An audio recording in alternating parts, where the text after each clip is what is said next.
O Rafa Possic, ele é produtor rural, ele é amigo nosso, e ele está perguntando, ele queria ver que o senhor fizesse uma análise dessa reavaliação do marco temporal por parte do Supremo Tribunal Federal. O senhor pode dar uma pincelada rápida para a gente nesse assunto? Claro. Esse será o segundo grave erro do Supremo ao legislar sobre a questão indígena em pouco mais de 10 anos.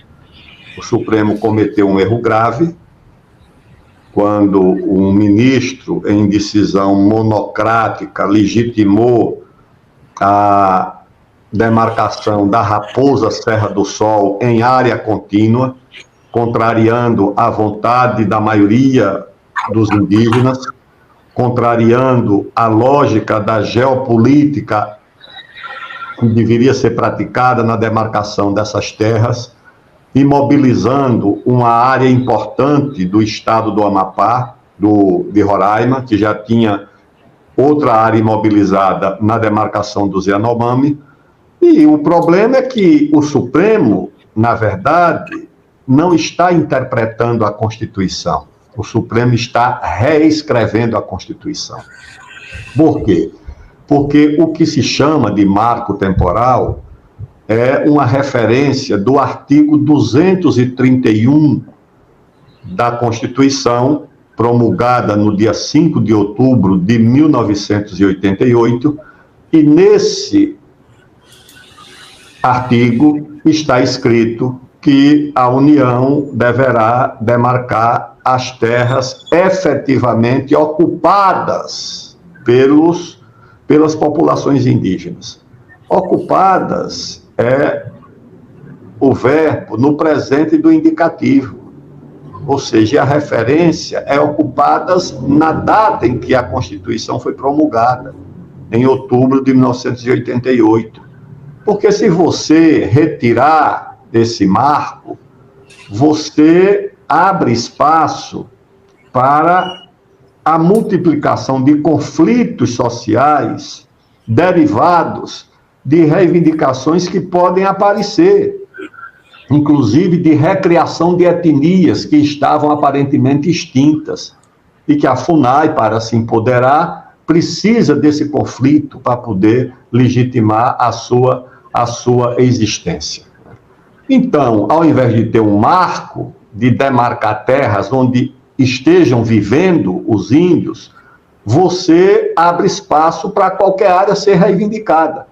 Ora, e como o Brasil tinha uma população indígena espalhada por todo o nosso território, se você tomar o exemplo de São Paulo, que muitos imaginam ou pensam ou têm como uma cidade italiana, não tem nada de italiana. Os italianos chegaram aqui há pouco mais de 100 anos. São Paulo, na verdade, é uma cidade indígena.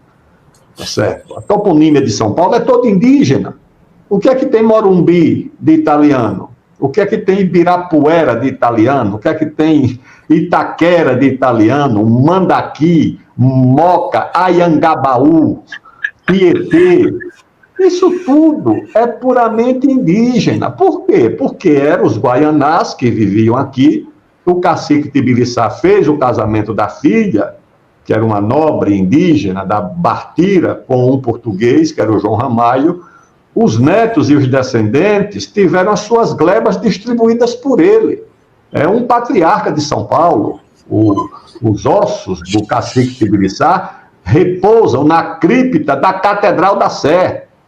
É da nobreza indígena paulista. Ele que construiu isso aqui tudo, com os genros, com os netos. E os netos dele saíram fundando essas cidades todas. Fundaram Santana do Parnaíba, fundaram Itu, fundaram Sorocaba, e os netos dos netos fundaram Cuiabá, saíram fundando Curitiba, Florianópolis. Foi esse pessoal, foram esses mamelucos descendentes desses índios. Ou seja, a princípio, qualquer descendente dele pode reivindicar, e aqui está cheio. A descendência, aliás, desse cacique, dessa Índia Bartira, é muito vasta, tá certo? Incluem aí os historiadores entre os descendentes, a própria rainha da Suécia, a rainha Sílvia, o general Souza Neto, herói da Guerra dos Farrapos, isso que eu sei da história.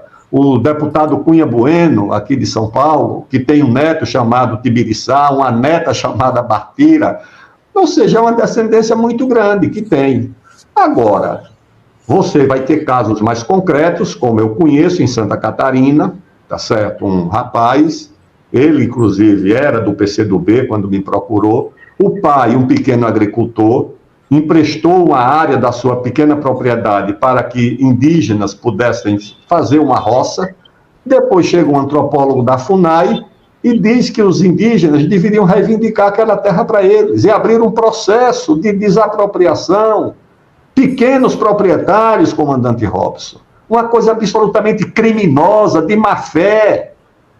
Outra vez entrou em contato comigo a dirigente do PCdoB. Eu estou falando do PCdoB e de trabalhadores rurais, porque ninguém vai dizer, ah, não, mas são ruralistas, são latifundiários, não.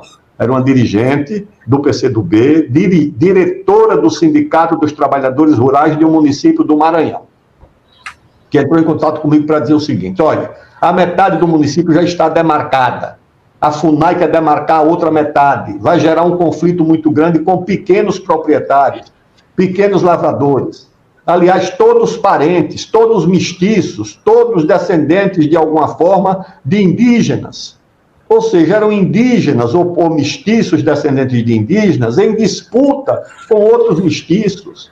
As pessoas acham que o conflito vai acontecer lá no Amazonas, no Pará, vai ter conflito. Agora, o conflito social maior vai ser aqui no Sul e no Sudeste, tá certo? Vai ser em Santa Catarina, no Paraná, no Rio Grande do Sul, no Mato Grosso do Sul, no Nordeste, reivindicando áreas que hoje estão ocupadas por pequenos proprietários ou mesmo aglomerações urbanas.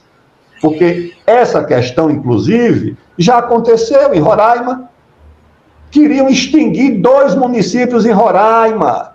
Ou seja, uma autarquia, que é a FUNAI, é uma autarquia, nem o Ministério tem poder de propor a extinção de um ente federativo.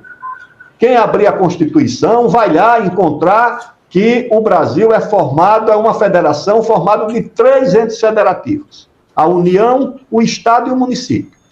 E no município, você tem o poder executivo, o chefe é o prefeito, e tem um poder legislativo.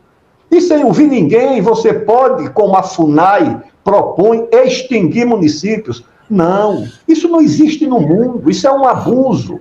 Então, quando o Supremo propõe revogar a interpretação de que há um marco temporal, que é 1988, e eu, em 24 anos de Câmara, nunca vi essa ideia ser contestada, todo mundo compreendia que tinha esse marco, mas como nós temos o Supremo, que é uma instituição cosmopolita, universal, politicamente correta, distante da realidade do Brasil, se pode legislar qualquer coisa, se pode fazer qualquer coisa.